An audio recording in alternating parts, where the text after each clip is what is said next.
Presidente, puntico, descuento, atención especializada, eso está muy bien.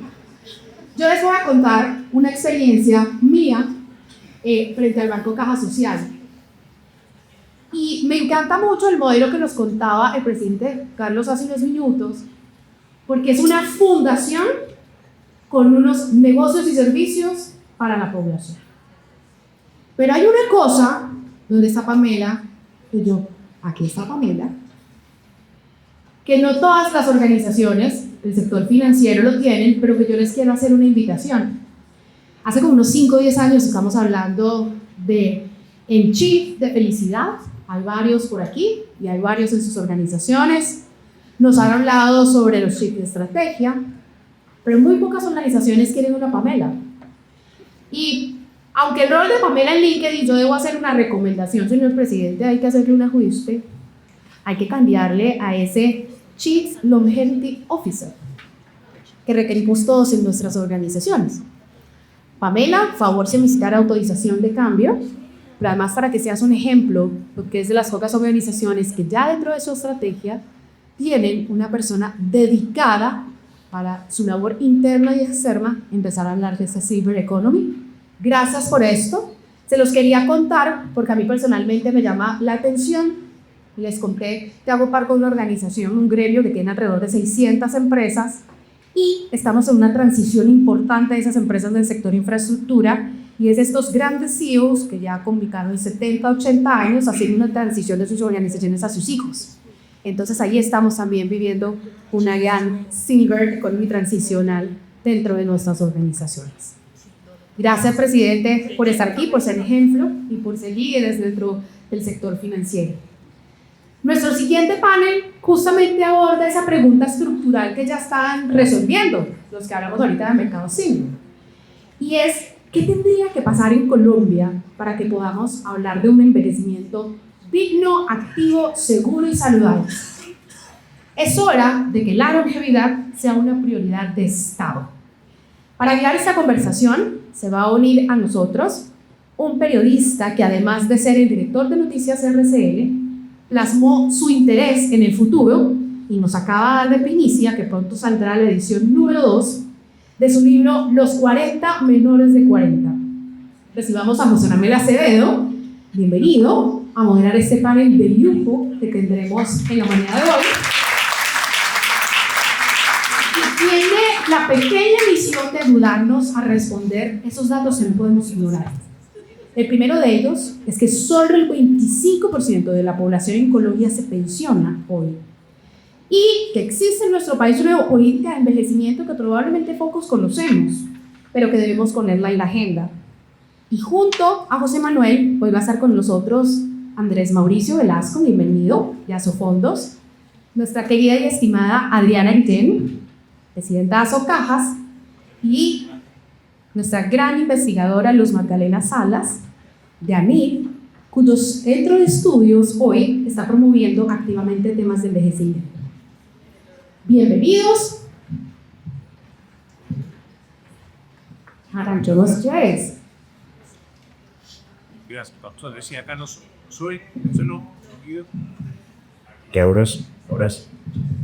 Creo que Adriana sí conoce que bueno, de pronto Guido nos puedes ayudar con eso para Adriana ahora antes aquí los bien. Pues muchas gracias, Lina, Estefanía, mil gracias por esta invitación. No pensaba ahora que qué delicia de invitación en la medida que los medios de comunicación que estamos tan obsesionados, hiperelectoralizados por estos días, nos ocupemos de los temas que sí importan y estoy seguro que este es uno de ellos.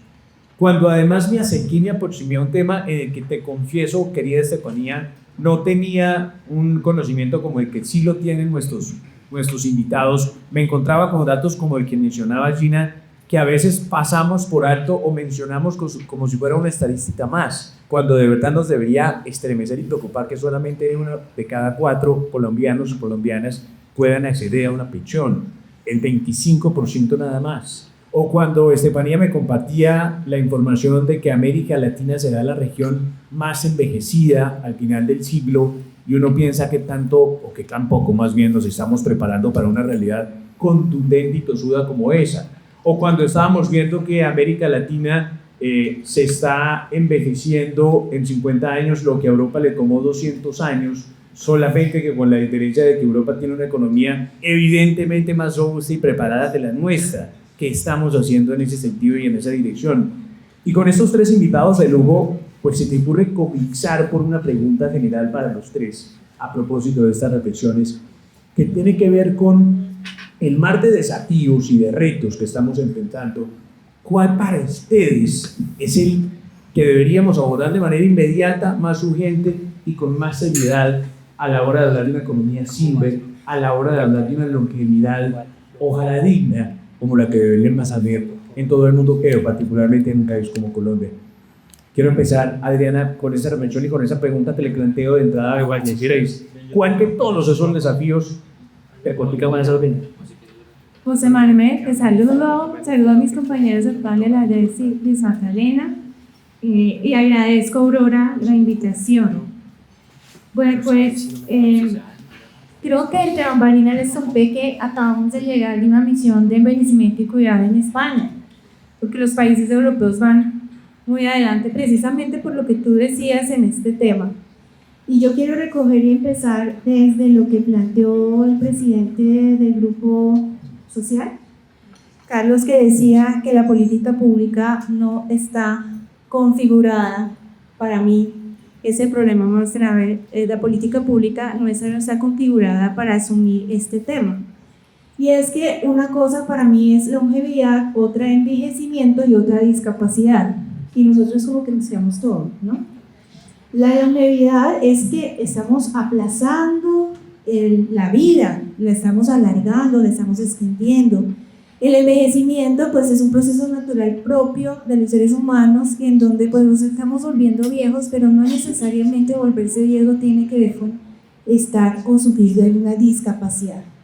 Entonces, primero, entender que son conceptos diferentes. Segundo, la política pública, y es que extrañamente fueron estos baby boomers. Yo hago parte de, ya casi, soy generación X, pero ya casi hago parte de esos baby boomers a partir de los 59 años. Yo tengo, voy a cumplir 58.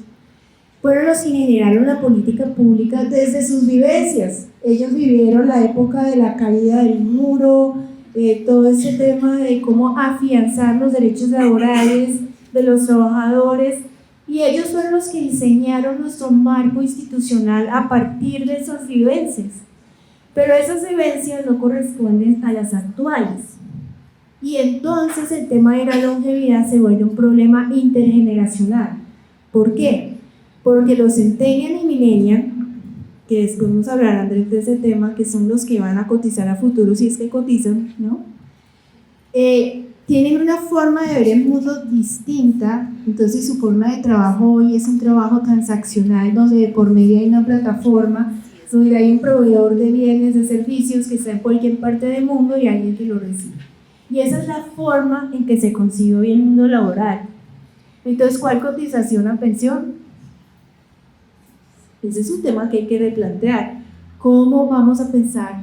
¿Cómo se va a sostener este tema de la longevidad en el largo plazo? Ya Andrés lo comunicará. Pero creo que es el principal reto. Porque si nos vamos a enfrentar a un periodo de vida más largo, pues tenemos que empezar por hablar de los ingresos. Y es este sistema que debería acompañar el envejecimiento, que es un sistema de cuidado que ya incluso ya ni siquiera será hablar de cuidado sino de apoyo, pues es costoso. Entonces eso implica una serie de tareas al futuro para pensar todos esos mecanismos de cómo vamos a cotizar, cómo vamos a ayudar a esas generaciones futuras. Y otro tema también tiene que ver con la salud, y es que también en Colombia vemos todo por silos, ¿no? Que institucionalmente regula salud, va por un lado, el que regula las pensiones va por otro, el que regula el que va por otro, y resulta que todo esto se conecta. Si nosotros estamos hablando de que vamos a tener un periodo de vida más extenso, pues tenemos que empezar por también pensar en qué edad nos vamos a retirar. Yo me pensiono, pero yo creo que todavía soy joven. Y yo decía, ¿quién es joven? El que quiere la misma edad que uno o menos. Yo me siento joven. Está buena esa definición. Sí, entonces no me puedo quedar mirando, o sea, yo digo, sí, tengo que recibir la atención, pero que voy a hacer durante 25 años. Y eso nos plantea un tema sobre el deseo, sobre cómo todo eso se ha aprendido, la experiencia, cómo la vamos a emplear, ¿no? Porque también aquí alguien se sentó y dijo, quiero que también Carlos. Yo estoy muy ansiosa. Decía que nosotros hoy en día estamos desechando fácilmente la experiencia de esta generación. Y esa generación tiene conocimientos, tiene experiencia, tiene una trayectoria que no se puede desechar tan fácil. Entonces, si hay que hablar de la edad de pensión, pienso que es un punto interesante. En salud, si vamos a extender y prolongar la edad, pues cómo vamos a llegar vitales durante todo ese tiempo de extensión, es decir, ¿qué hay que hacer? ¿Y cómo vamos a pensar en los sistemas de salud si es que vamos a tener más personas con enfermedades crónicas? ¿Y cómo vamos a pensar los sistemas ya de cuidado y apoyo para las personas que empiezan a sufrir discapacidad? Claro, Adriana, y nos has dejado ahí unos elementos que van a alimentar la conversación de los próximos minutos. Y ve pensando además, porque te lo voy a preguntar, por el tema de cómo las organizaciones empresariales, las empresas y las casas de compensación pueden trabajar con acciones concretas precisamente para englotar esa longevidad digna de la que estamos hablando. Luz Magdalena, de todos los retos, desafíos que ustedes han identificado en ANIF, tú eres vicepresidenta de ANIF y por eso la voz de los obreros es tan importante en este panel. ¿Cuál dirías tú que es el desafío más grande? Una. No soy difícil. Bueno, está bien. Mentiras. Creo que Adriana habló hoy de muchos temas en particular y yo digamos que voy a tratar de resumirlo en 3 cosas. Primero, es fundamental cerrar brechas, pensar en empleo informal, sobre todo, como lo mencionabas ahorita, temas de que para la población mayor, inclusión financiera. Eso es fundamental. ¿Por qué? Porque con ese cierre de brechas vamos a poder empezar a identificar cómo hacer para reducir esa limitación que tenemos, y ya voy a la segunda, que tenemos como de ver a las personas mayores como agentes económicos activos, productivos y que realmente contribuyen a la economía. De hecho, una cifra antes de pasar el segundo y en más o menos 25 años vamos a tener en Colombia un crecimiento del consumo, la mitad del crecimiento del consumo va a venir de personas mayores de 50 años. Entonces esto no es solamente que tenemos que saber cómo hacer para reducir esas brechas para que las personas mayores entren a ser agentes activos y productivos, ¿no? Sino también reconociendo cuál es el aporte que tenemos las personas mayores. Yo ya casi todavía, desde 50 años. Pero bueno, el primero entonces está identificar esas brechas en los distintos temas, y Adriana nos estaba mencionando que seguramente Andrés no hablaré en cuestionar esto, no monté. Pero yo creo que todo esto es muy difícil de lograr. Si nosotros montamos ganas que vas a estar sí, de mi abuela. Es que nosotros nos estamos quedando con la cámara, o sea, nadie se va a quedar aquí parado. Pero dale, déjalo ahí, no hay problema. Ay, no me va a estar aquí nadie a tapar la vida, creo que crean 40 años más por lo menos de vida y activa. Tenemos que dejar de pensar y de percibir a las personas mayores como que necesitan asistencia, algunos sí, pero no todos, no la mayoría. Entonces, mi segunda reto, digamos que por poco tema es tenemos que cambiar la forma como nosotros los percibimos. Eso es un tema complicado desde los chiquitos. Más adelante de eso, traer unas iniciativas y he estado pensando desde a mí, junto con Porvenir, pero tenemos que empezar a que los niños entiendan que los adultos mayores no son los abuelitos chiquinecos que ya están en la cama y nada de nada, sino que la población mayor es tener la oportunidad de ser agentes activos dentro de la política. Y tercero, algo fundamental que hace parte de un ciclo vicioso de esa construcción de la población mayor como población pasiva, y es el tema de cuidado. Nosotros tenemos en Colombia un sistema de cuidado súper precario. El 75% de los cuidadores de las personas mayores de 60 años son familiares, sin remuneración y sin absolutamente ninguna formación. Entonces, eso es lo curso y partí otra cosa. El 90% de esos cuidadores, adivinen quiénes son. Otros son ustedes.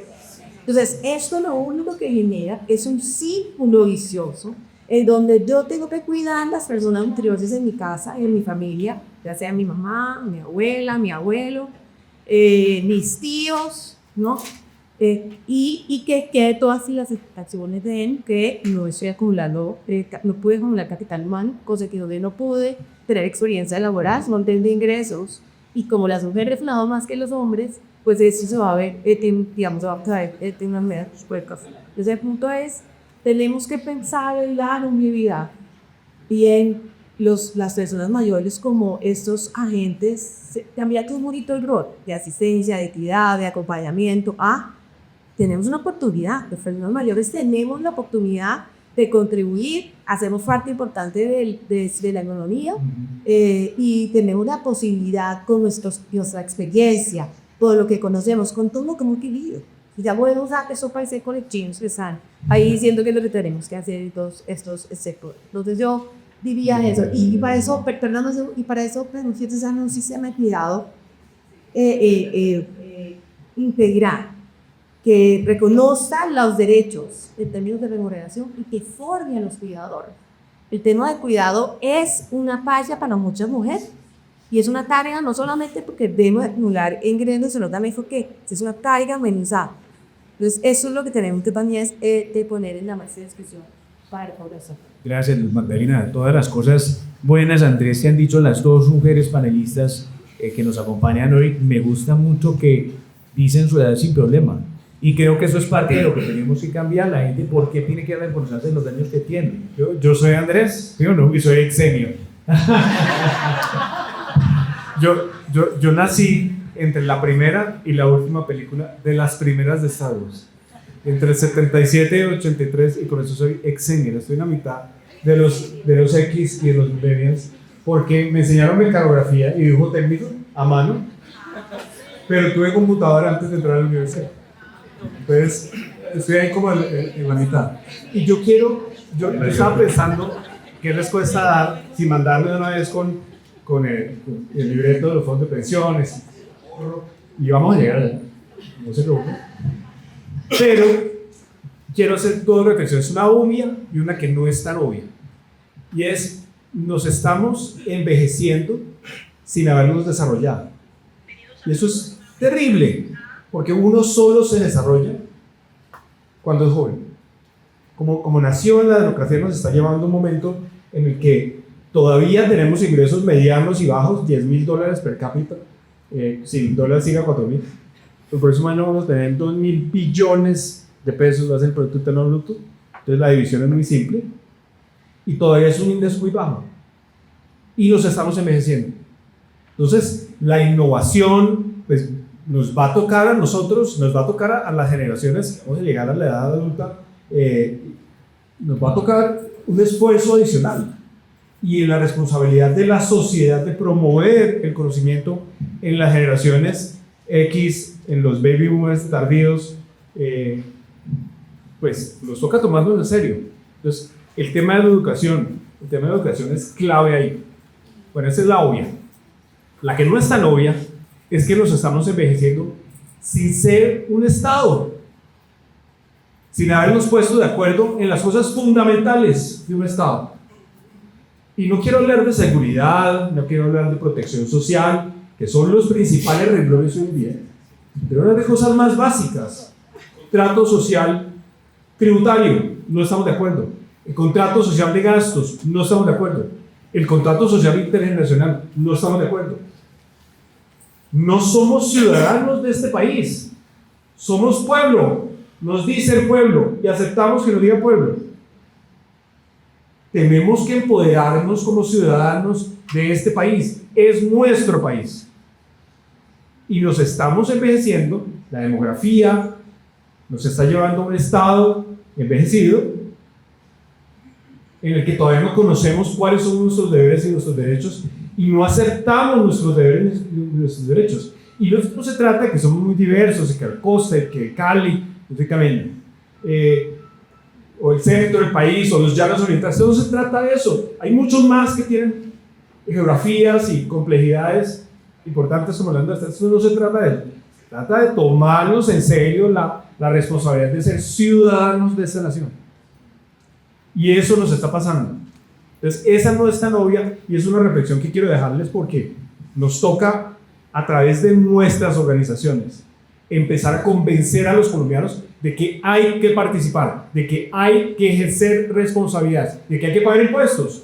No es posible que no nos hayamos puesto en Colombia de acuerdo todavía que todos tenemos que declarar, no pagar, declarar impuestos.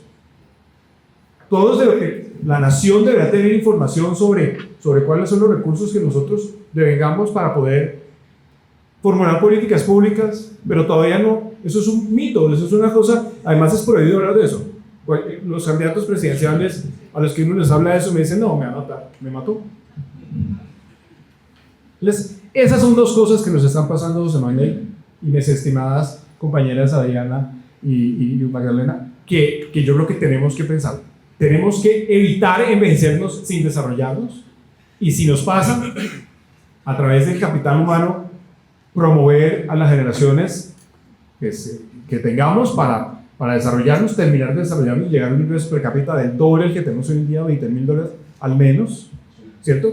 Y tenemos que conocer al Estado colombiano, asumir la responsabilidad de ser ciudadanos y promover esa responsabilidad en la sociedad.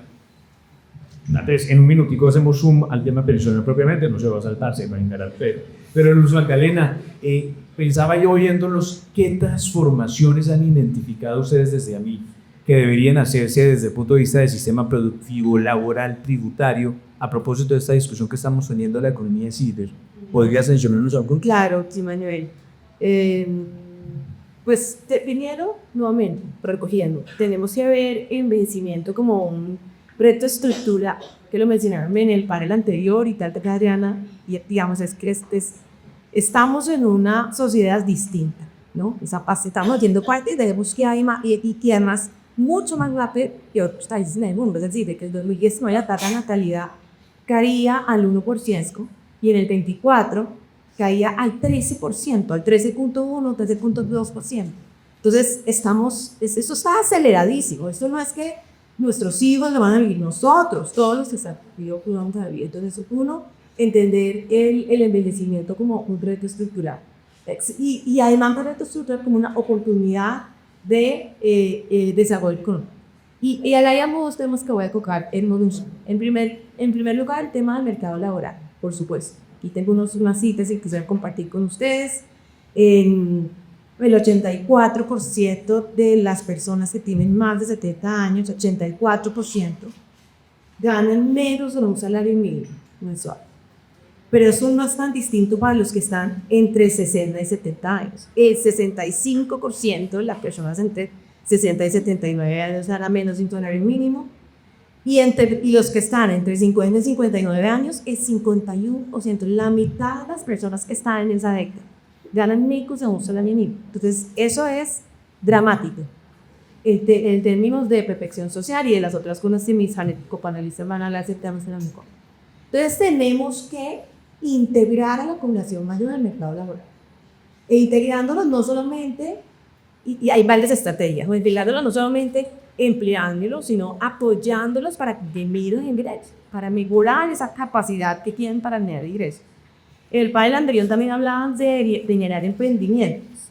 Por ejemplo, facilitando créditos o productos financieros que promuevan el emprendimiento de las personas mayores de 50 años. Si además de mayores, pobres de mayor, no solamente los que tienen más de 60. Si uno se queda desempleado a los 45, encuentre trabajo. A los 50, encuentre trabajo, ¿no? Entonces, tenemos que no solamente pensar en las personas mayores que están alrededor de la edad pensional o por encima, sino incluso una década antes, que son los que se están enfrentando a estos retos tan importantes en el mercado laboral. Entonces, el mercado laboral debería integrarlos. ¿Y qué significa integrarlos? Hay una cosa que nosotros hemos estado trabajando en un proyecto, una hoja de ruta para incorporar a la población mayor en el desarrollo económico. Y hay 4 vetos, uno con necesidad total mercado laboral, y en ese mercado laboral estamos viendo el tema de relación intergeneracional, es decir, la población mayor tiene una experiencia muy valiosa que necesitamos compartir con los jóvenes.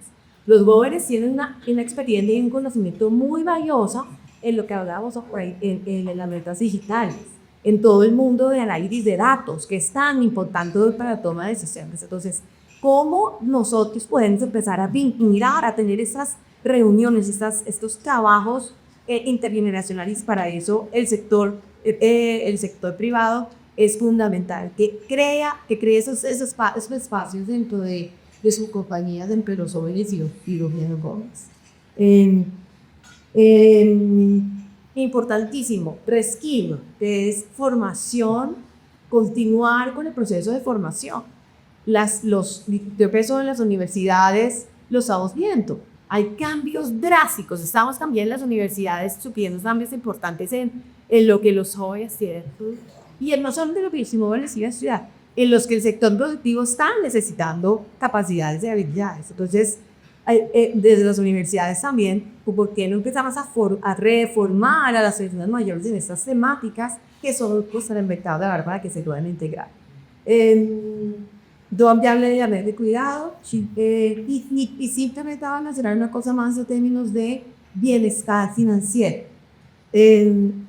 Es importante darle las herramientas a las personas mayores para que tengan autonomía, para que puedan ser capaces con confianza de tomar decisiones financieras, de pensar en cómo tener planes, de generar planes, objetivos y metas financieras, y que eso, digamos, al hacer una planeación, pues se puedan lograr esas metas y al final poder decir, yo tuve la oportunidad de alcanzar mi meta en términos de trabajo, en términos financieros, y que pegue la tranquilidad de tomar las decisiones con confianza. Esto, digamos, hace parte de un concepto muy importante que también está muy de moda, que es el bienestar financiero sostenible.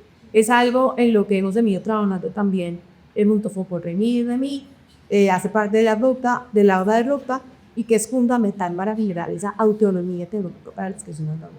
Pero sin duda, uno le ven a la frase de Adriana de que alguien joven es el que tiene la misma edad que uno, había que agregarle esa de que los 70 son los nuevos 60, los 80, los nuevos 70 que le hemos oído y dice el hueso detrás, Adriana. Uno ve la energía vital de las personas hoy que tienen 80, 70 años y dice uno, de verdad, eso debería compasarse de alguna manera con una longevidad digna. Con estadísticas como las en Inglaterra, los Mandela, pues nos estamos dando cuenta que esa insección no está acompañando la realidad de una longevidad y un envejecimiento que estamos teniendo hoy en países como Colombia. Adriana, sin mucha carreta, ¿qué hacer para que las empresas se conecten y las cajas de compensación en búsqueda de buenas prácticas para tratar desde la Federación Mayor pueda tener evidentemente ese tipo de longevidad digna?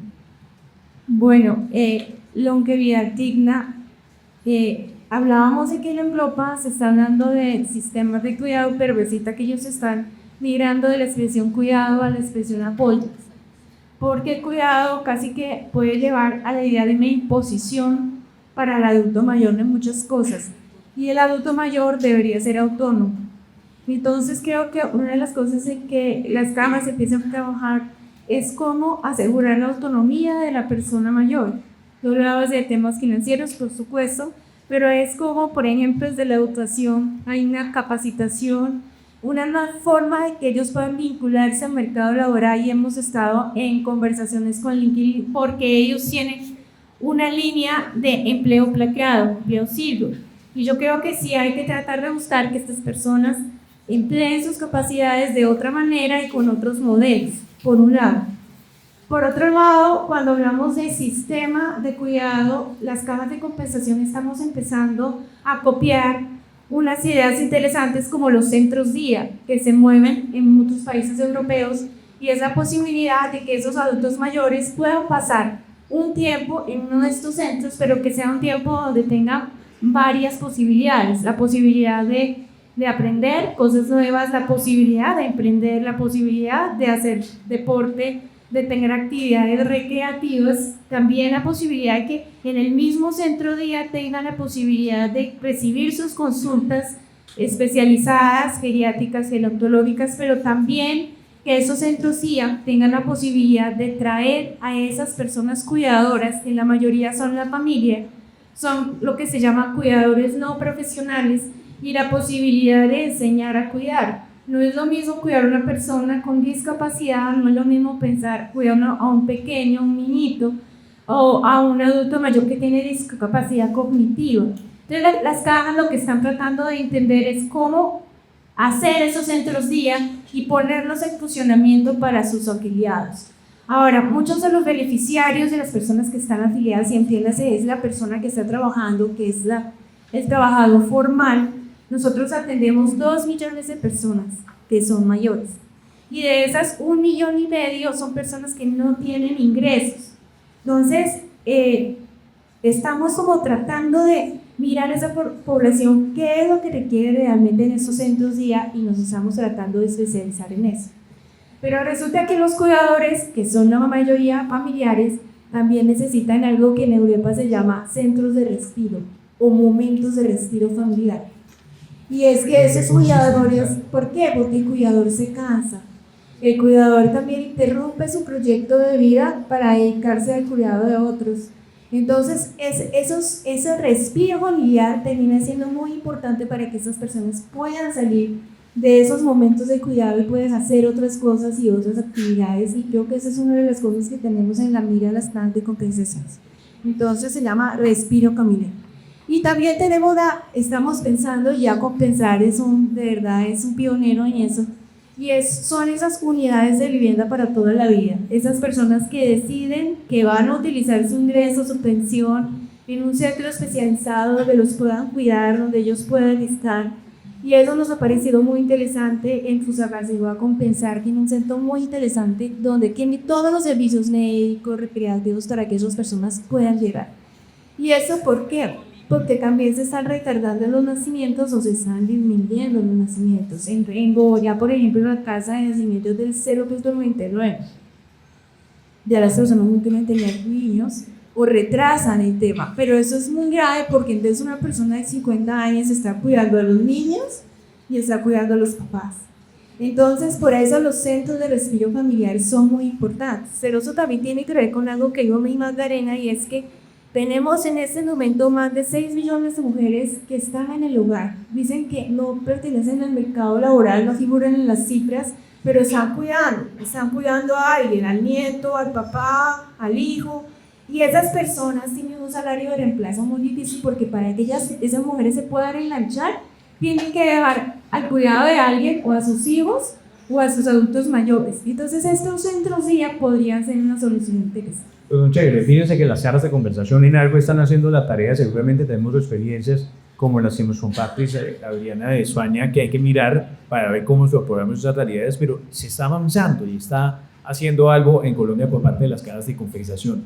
Bueno, don Andrés, si en una realidad paralela los tribunales, el Congreso de la República y el presidente de turno le dijeran a Andrés Velasco, encárguese usted una reforma pensional que recoja la realidad, materialidad del envejecimiento y gravedad de Colombia, ¿qué haría usted? ¿Cuáles son esos pilares que, mejor dicho, tiene que incluir esa reforma? No, es Navidad.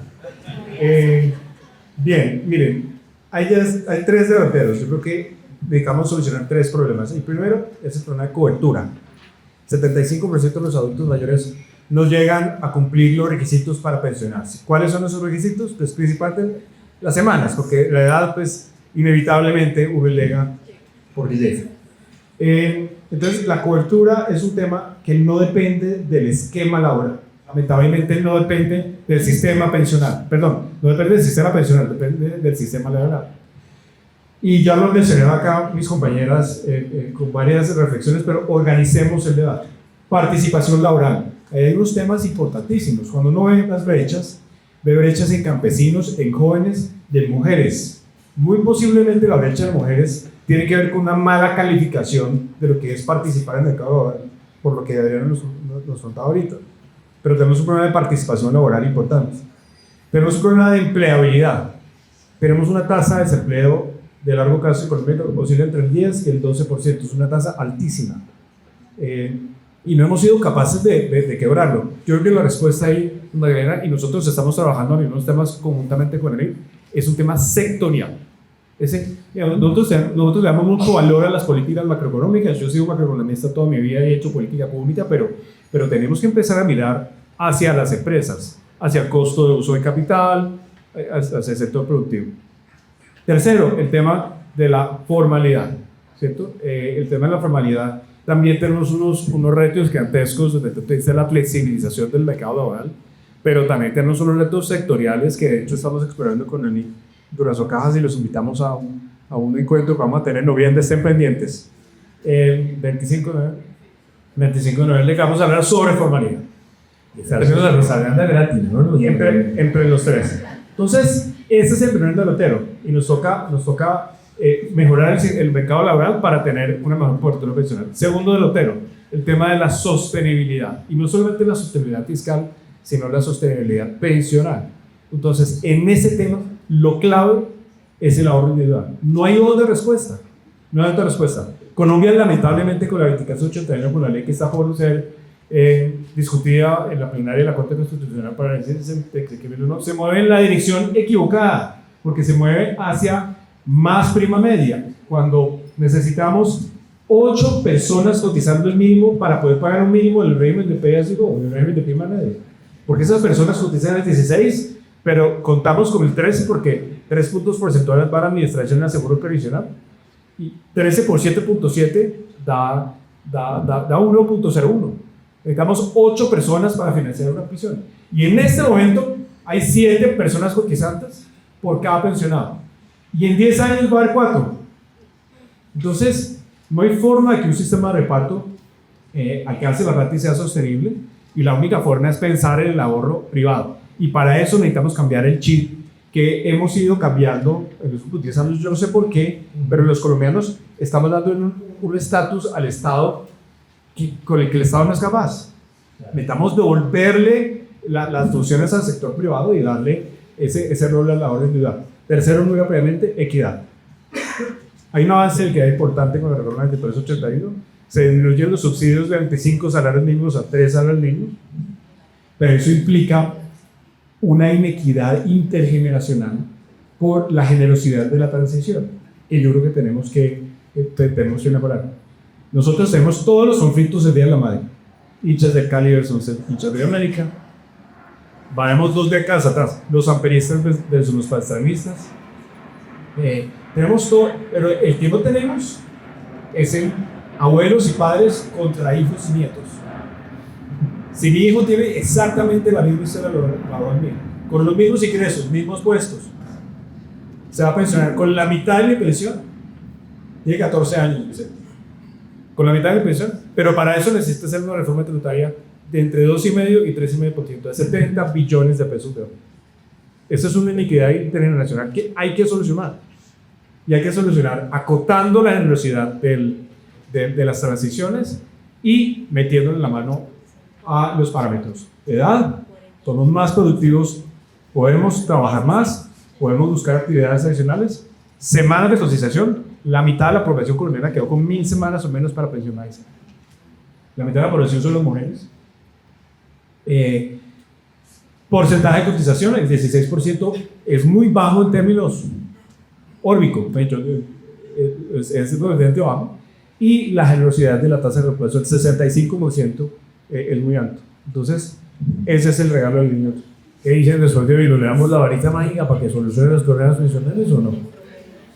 Veo como dudas al resto de mentiras. Sí, hay que ser ciudadanos. Por eso empecé por ser Estado. No sean 5 minutos. Y en esos 5 minutos les pido respuestas cortas que queda esta última pregunta para ustedes. De todas las taras culturales, de todos los obstáculos militares que estamos enfrentando como país a la hora de abordar el tema de la población adulta, de la población mayor, de la población que tiene más de 60 años hoy en este país, ¿cuál deberíamos trabajarle a desmontar culturalmente hablando? Los valores. Creo que lo mencioné al principio también, tal vez dejar de pensar en la población mayor como una carga y más bien como identificar la población mayor y nuevamente desde los 50 años incluso como esos agentes activos transformadores del desarrollo económico del país. Entonces eso Muy bien. 3. Si yo no quiero ser deductivo en esa respuesta, tenemos que empezar a soltar a nuestros hijos más temprano. Porque la única forma en que ellos pueden ser responsables es que sean independientes. Los adultos en este país cargamos con nuestros hijos hasta los 30 años, 35 años. No tenemos por qué. Necesitamos empezar a ahorrar antes para poder nosotros financiar nuestra edad adulta y nuestra nueva formación y nuestras nuevas profesiones. Entonces, seamos deductivos. Antonio y Vicente salen en los 18. Gracias a ustedes. Cierras tú, Adriana. Los 32 y 29. Ya están todos los días. Y viven la paz. Pero yo creo que el tema aquí es envejecimiento, longevidad debe significar autonomía. Debemos tratar de desinstitucionalizar el tema de la longevidad. Entre más tiempo podamos estar en nuestros hogares, entre más tiempo podamos ser productivos, mejor. Sí, nos enredera. Y está relacionado con lo que distinguimos hace un rato Andrés y Adriana, y este piso se quitarle la carga al Estado.